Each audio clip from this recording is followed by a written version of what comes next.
Hey guys, what's going on? Conrad in the making here today. This past week I started the fall semester again right after the summer classes. I'm not acclimated at all, so I'm trying to get there, but yeah, let's talk about something today. This is Conrad in the making. Thanks for joining.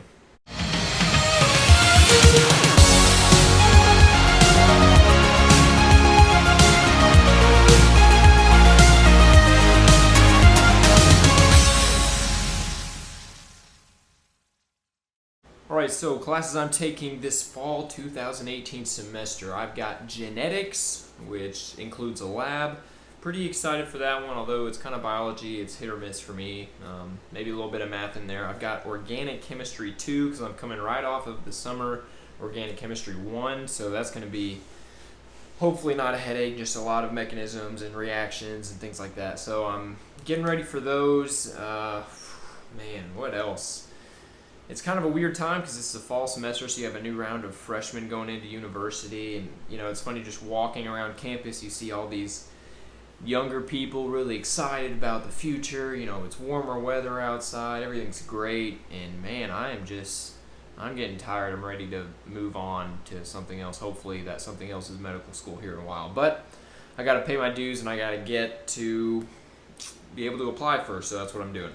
Another thing though is, what about all the frustrations that comes with it? It took me forever to park this morning, for one.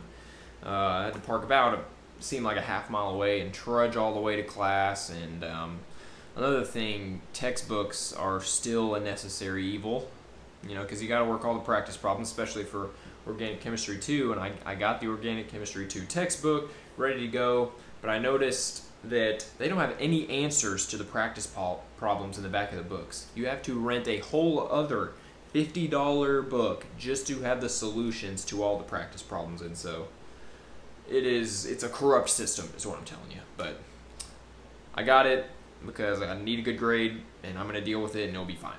I've started scribing again. This past week I scribed for my traditional doctor that I was with earlier. He's a urologist.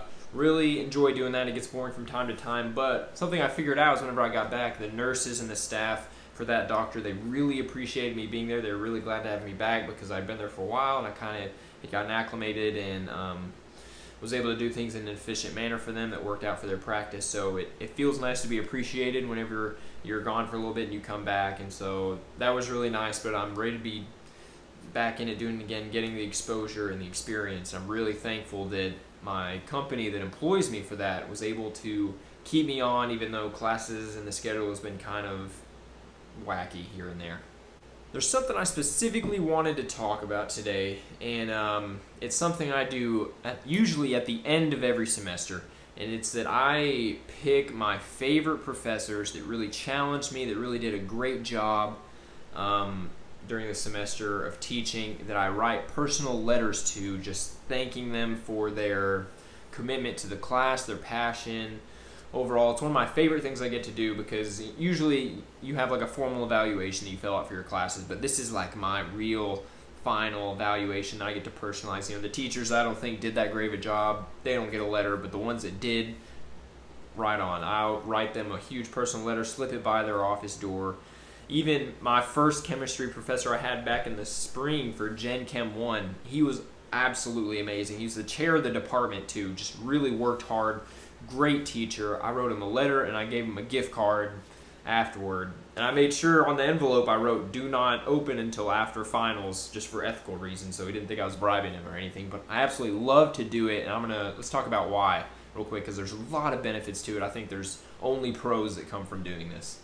First of all, I feel like a lot of students maybe give professors kind of a negative view, especially in the pre-med, pre-nursing, pre-pharmacy, pre-dental area. A lot of those professors, I think they get a bad rap sometimes from students, and they don't deserve it whatsoever.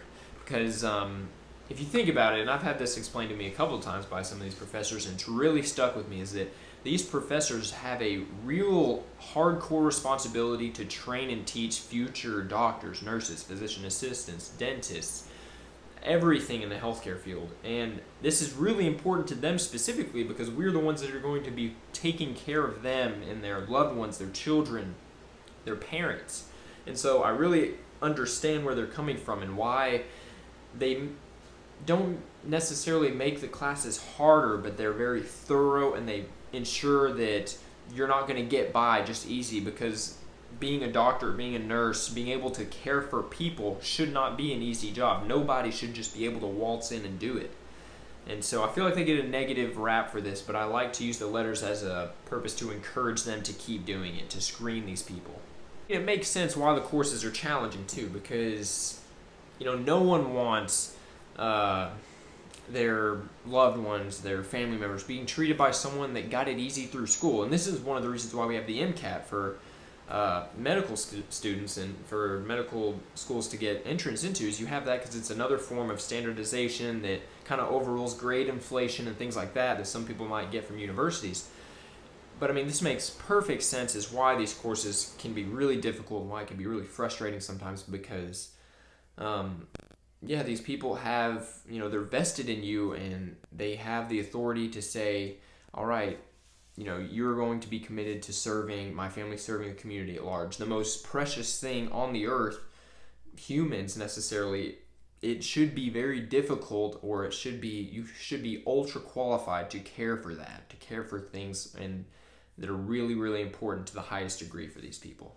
I really encourage you to think about that whenever you have these frustrating classes that are really difficult. For example, for me, Gen Chem 1 and Gen Chem 2 were much different beasts, worlds apart from organic chemistry.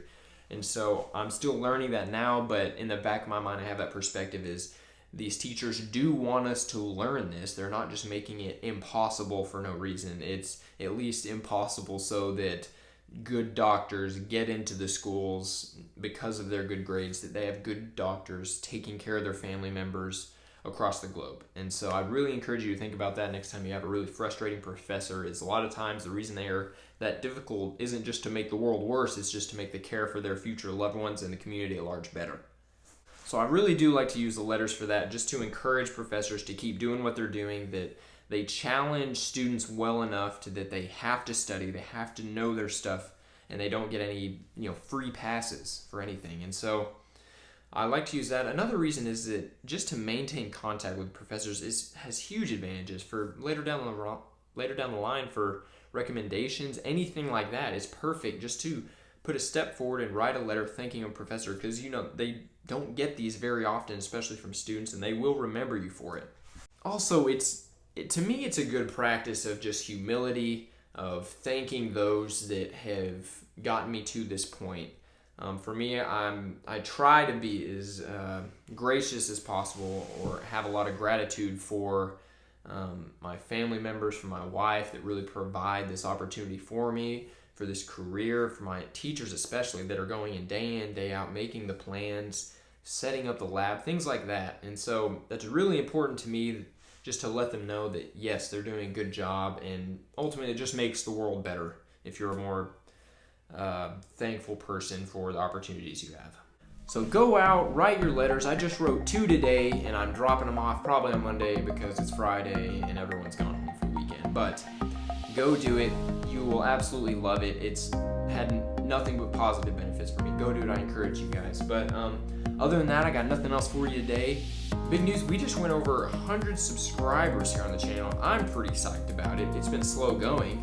Granted, I think I've been doing this, definitely over a year now, and I've got 100, but that's huge for me. I got a little notification that popped up from YouTube saying congrats on 100 subscribers, and I'm psyched because I'm just doing this for fun. So thank you guys for those that have subscribed. If you haven't subscribed yet, go ahead and keep up with it. If you like what I'm talking about, put stuff in the comments for what you'd like to see or what you want to talk about. I'll love to do that. Follow the Instagram page again. I've got a lot of love on that too, so thank you guys. And that's it. Good luck this semester. Wish me good luck because I will need it, and everyone's going to need it.